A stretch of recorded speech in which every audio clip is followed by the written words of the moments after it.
we are going to get started a little bit. But yeah, we're talking about year-round school, summer routines, and all the things that kind of goes together with. So summer's coming, and one thing that we know about out-of-the-box kids is they love to have routine.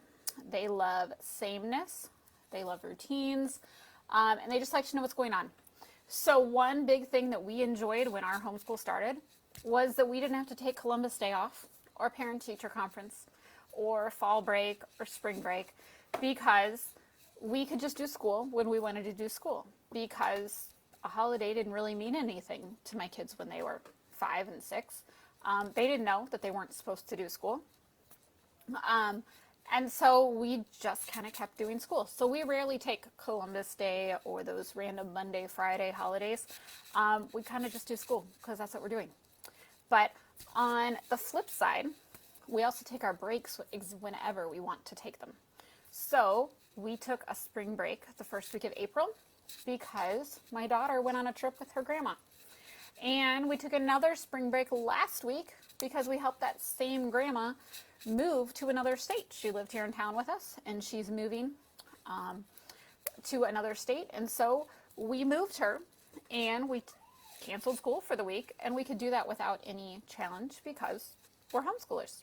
So those are some of the benefits that we really love about homeschooling, especially this week. So we're going to talk about the routine.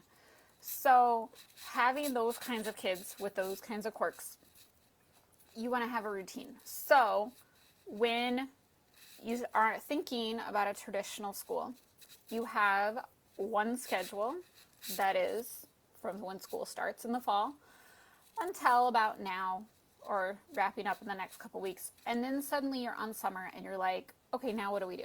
We don't have those go to school. We don't have that morning rush, which is great not to have the morning rush. But what do? Everybody's just kind of floating and not sure what to do. So in our homeschool, because we're in charge of school, just like we're in charge of the days of no school, we keep some of that school structure to our day during the summer. Now, we don't do all of our subjects all year long, but we do keep a few minimums, and we have some fun with it, and we do some different kinds of things as well, which I'll get into talking about. So kids thrive on those routines and knowing kind of what's coming next. And what's really great with my routine-driven kids is if I'm the last one up, which I always am, and I'm still drinking my coffee when our school time starts, they can get started without me because it's a habit. And they just know that this is what has to get done, so they go start. Another thing that's part of our school checklist is our chores. And chores, things like laundry, taking out the trash, they still have to happen in the summer. So those parts of our routine stay the same. So the question is, so here's my question to you. If you were not, what would your day look like if you took out your homeschool hours? So if you took out those homeschool hours of your day, like what does it look like? Does it look like Saturday every day? Or kind of how does your day flip? Diana, that's a great question about how does it work if you have a public school mindset with the summers off. How does that work? So we're going to get to that question in just a little bit. So what would your day look like if you took out that homeschool chunk of your day? Let me know in the comments what that would look like. So Kathleen says that you have the same question as Diana. What if the kids still have a public school mindset with summers off? Is this still doable?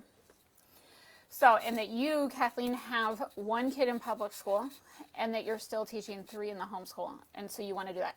So I'm going to give you guys a little bit. So I asked my kids at dinner tonight, I said, so what do you think about, when we talk about summer coming, what do you see, what do you think about a summer? So we've done kind of year-round school with variations their whole lives.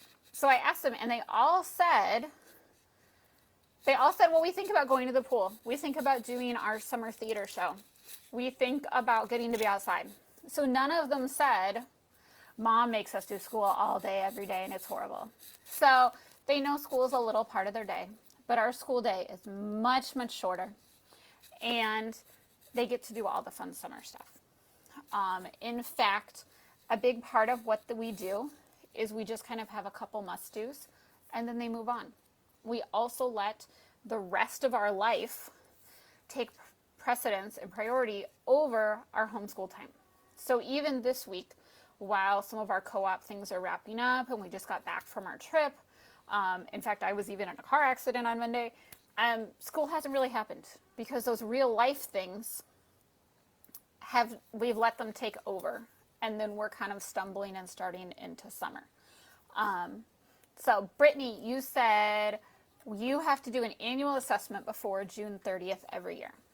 So your school year can easily go July 1st to June 30th. We kind of include our summer on the back end of our school year, and then sort of have our start more with the fall, even though we're learning through the summer. So our summer's a more informal learning time.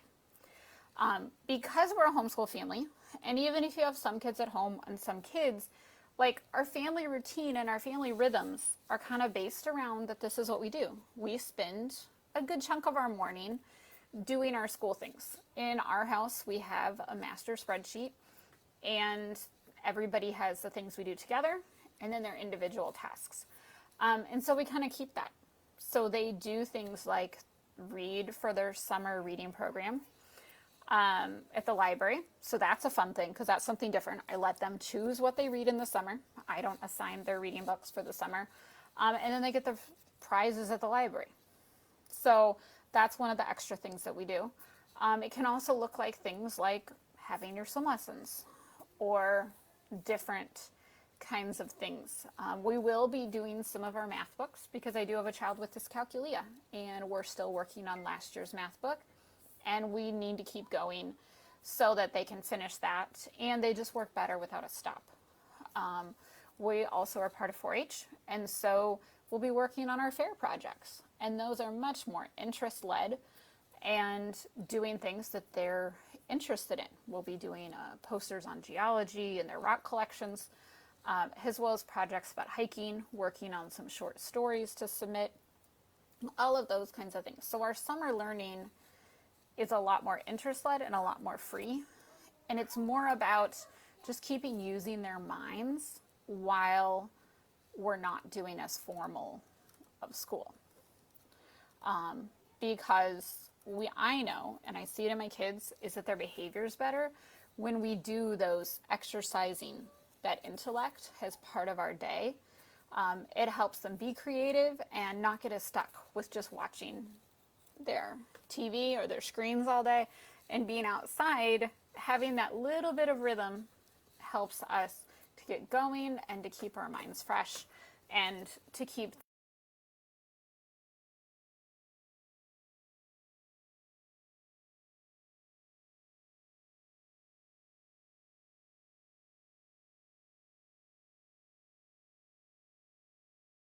talk a little bit about if you take your homeschool hours out, and talking about having a public school mindset, we want to stop and think about what is learning, what is education, and what that looks like in more of a traditional or public school mindset, and what does that look like more in a homeschool mindset. And learning doesn't stop when school stops. It starts looking different. And in the summer, no matter where your kid's educated, they're going to be learning and doing other things. Things like learning to swim or exploring a new park on vacation. Those things, with a homeschool mindset, you say, hey, we did nature study today. Hey, we did PE because they had their swim lessons. You can call those things that way. So last week, we were in the state of Wisconsin, and helping my mom set up a store and move into a house. So I started joking with the kids that we were on break, and they did have to attend their online science class. So they went to science for the week. But we also started joking about the other subjects that they did. Well, we ended up at a restaurant during the Kentucky Derby, which we're not horse people. We don't watch the Kentucky Derby usually. I learned more about it on Saturday night than I ever knew before. And so we decided, hey, we did social studies this week because we watched the Kentucky Derby and everybody watched this big national sports event, and we learned about horse racing and got to watch. And it was a really cool race because somebody did come from way behind to win. So we had social studies because we watched the Kentucky Derby and learned about horse racing. We did our online biology science class from afar because it was virtual. We also went to a state park and went on 2 hikes, hiked about 4 miles during the week. So we decided that was PE.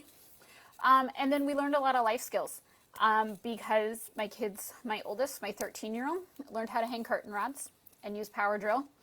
And my younger boys learned how to be each other's buddies and cross the street and go to the city park across the street from where we were working, and to be independent and to follow the rules and all those things. So we still learned, and we still could even count it as a few hours of school during the week, but we weren't doing our formal school hours that we usually do.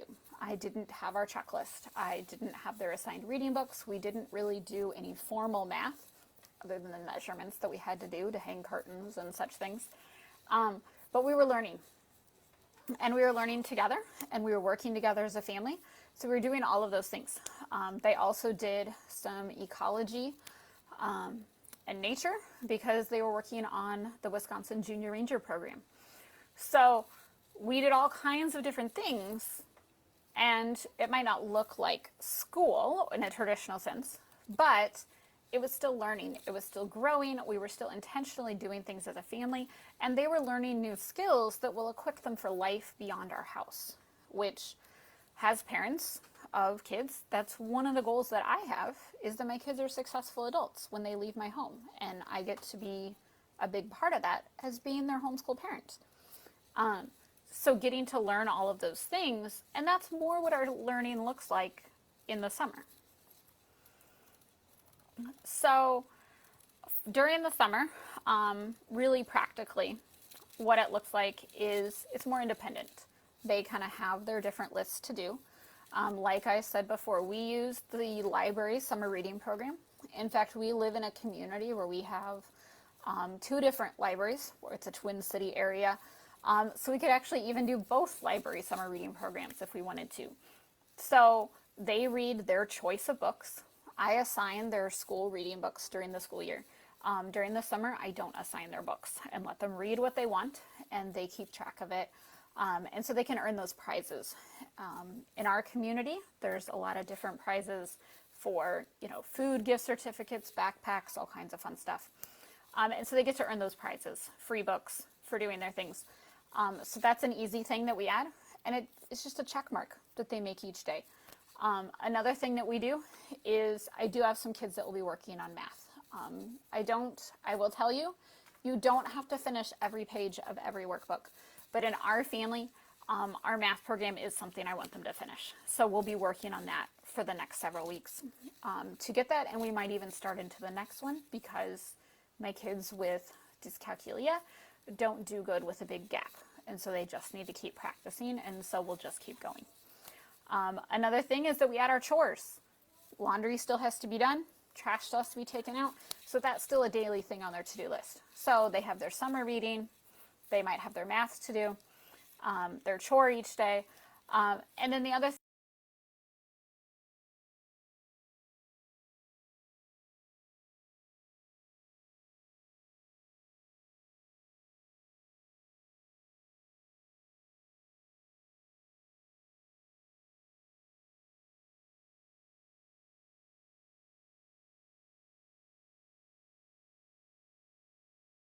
continuing to do our letter of the week study and do our reading, writing, math, read some library books.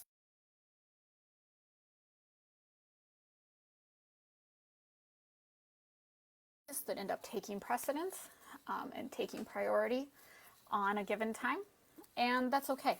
We let that happen. We want that to happen, but it's how our school works now. So Kathleen, you're asking about the summer reading program.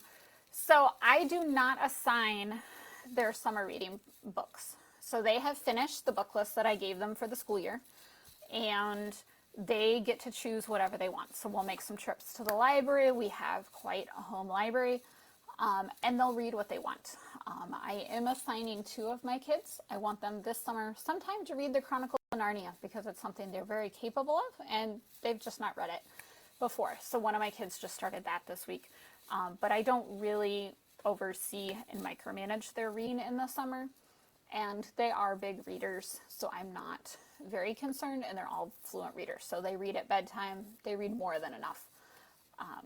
But in the summer, they get to choose what they read all the time. During the school year, I try to assign a variety of books so that they're reading biographies, fiction, nonfiction, pulling books that they might not otherwise read that may fit some of our other subject areas.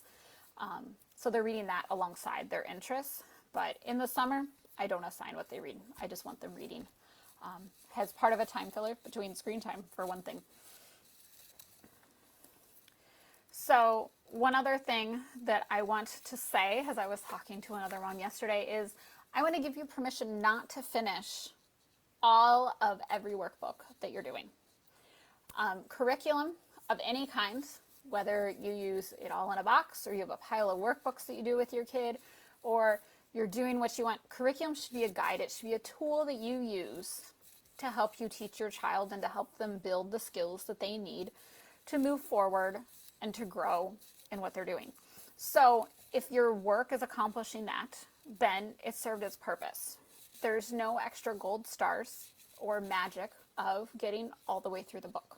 Now, if you're doing something like a reading curriculum, it's important to go all the way through it. Now, if you stop in the middle because you want to take a break for summer, go for it. I'm giving you permission. Now, this year, I'll tell you right now, we are not finishing our handwriting books or my son's spelling books. Those things have served their purpose. We're ready to move on, and we're not going to do the last 6 weeks of them. And I'm okay with that because they've helped the kids practice those skills. They will continue to practice those skills in other ways through the summer months.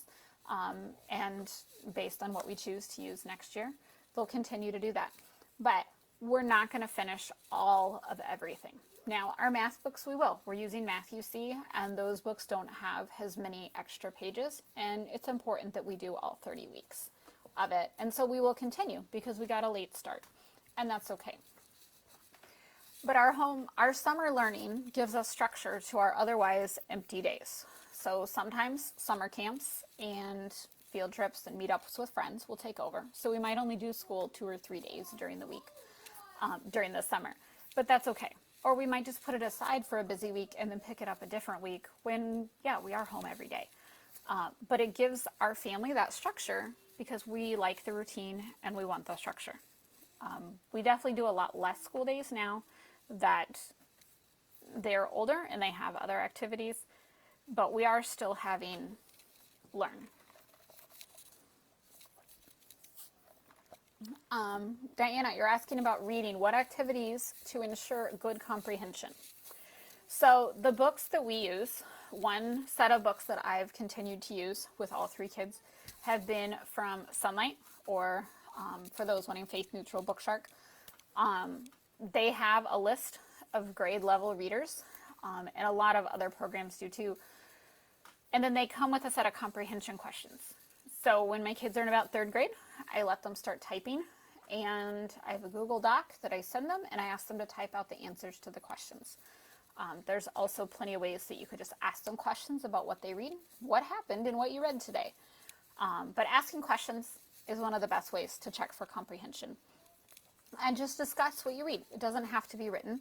I have my kids write the answers in that case because it helps them build the typing and build some basic computer skills to get them comfortable on the computer every day. And then it also makes me not have to talk to that child and to get those answers when I might be helping another child since I'm homeschooling 3 kids. So it serves a couple different intentional purposes for us. But that's what we do. But asking lots of questions is really the easiest way to ensure that they're comprehending what you're reading. If you have a child that maybe can't do that, then you can look for other ways to see that they're actively listening. or to check things. But that's one of the things we do, is just ask lots of questions to discuss what we're doing. So let's see. One of the other questions that I get, and one of the reasons our summer learning is so simple, because I'm also spending time planning for our next year, is that it's true, and it's what I hear from other friends, is mom wants a break as much as the kids want a break.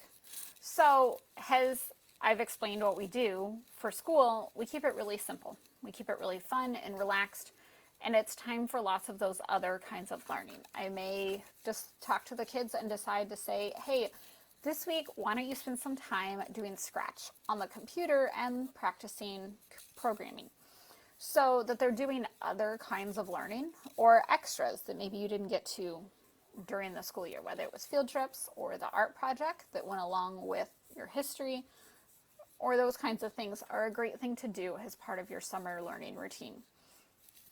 But most of all, you want your homeschool to fit you and your lifestyle. So if you want a summer learning routine because you're having trouble being with nothing to do and you have the routine-driven kids, then figure out how to add school.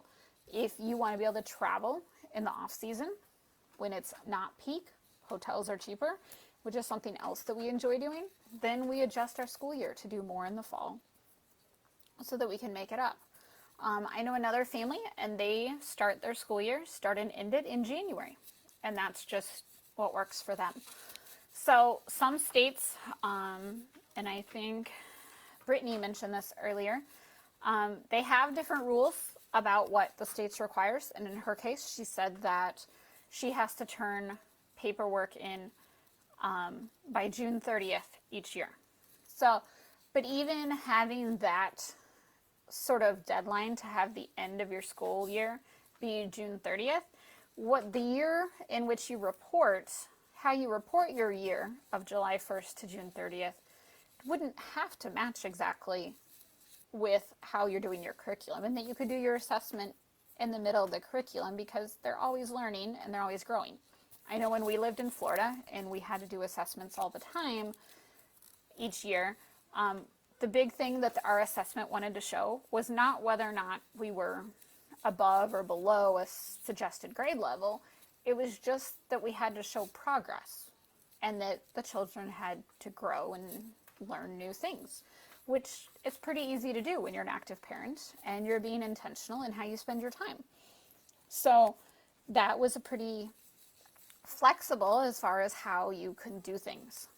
So another thing that goes into year-round schooling that we found beneficial, again, going back to our years when we lived down in Florida, and this would go for anybody down south. I know we had someone from Texas submit earlier. Is it's really hot in the summer. While we have 100 degrees heat index today in Illinois, it will not stay this hot all summer, and we do want to be outside in the summer in the Midwest. But down in Florida, summer is a time that you do hide in your house and hide in the air conditioning. So if it's not a time you want to be outside enjoying and going places, then it's a great time to do some of those bookwork things that you might not want to do in the spring or fall when it starts to cool off and you do want to be outside, or even in the winter when you want to be outside more in the Florida winter when it's much cooler out. So those are things that can factor into the rhythms of your homeschool, and when you're doing more bookwork and when you're doing more experiential learning, to just kind of be learning year-round. We're wrapping up a season in our local area where there's a lot of field trips happening, so it's been interrupting a lot of our bookwork and our regular routine, and then we'll come back and catch up on a few of those book things. It's one reason the math gotten pushed to the side, and we'll be doing that over the summer. Last year, we went to the Grand Canyon in the middle of October, which is a really beautiful weather time, but it's also off-peak because so many kids are in school that it was also less busy and it was more affordable to be traveling at that time of year. Same for other kinds of travel.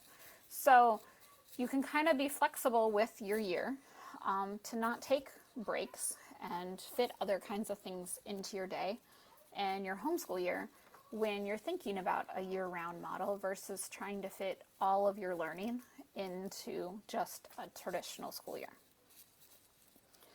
So I'm going to go and answer some of the questions. So I'm going to scroll back and see what questions you have. If you still have a question, go ahead and write it in the comments. Let me know where you're joining me from and whether or not you've started your summer.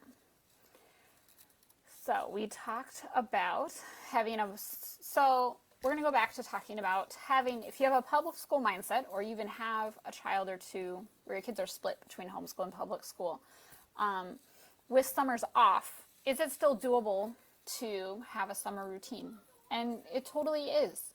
You can create those summer rhythms. The summer reading program at the libraries are open to everyone. So having a short list, having a daily 3 that your kids do when they wake up in the morning, or at some point, maybe before lunch, after lunch, read for a little while. Older kids could read for as much as 30 minutes a day. Maybe do some kind of online learning. Khan Academy has some great review apps or programming. Do different things, and maybe add something else like a chore or write a story, clean their room. But having those sort of, daily 3 tasks is about all our school looks like in the summer. So even if you're coming from a public school mindset, or you have kids in both, it becomes just a way to say, hey, this is our family culture, and we're going to use this time wisely to learn something new and to stay up on what we're doing. So it's an easy way to do that, and ask your kids, find out what they want to learn. Maybe what didn't you get to in school that they were excited to, those art projects or reading about a specific topic, and those are things that they can make sure are on that checklist. So Diana asked, if or when you do a grade level check, when do you do that if you're year-round homeschooling? So depending on what state you are in, whether or not that kind of thing is required. Brittany said in her state she has to have an annual evaluation. Here in Illinois, we're not required to do evaluations. When I lived in Florida, there were multiple options on how you did evaluations. It's going to vary by state, so make sure you check with your local leaders. So we've done it a few different ways. When we lived in Florida and stuff, I have had my kids take standardized tests, partially because that is a skill that our kids have to learn.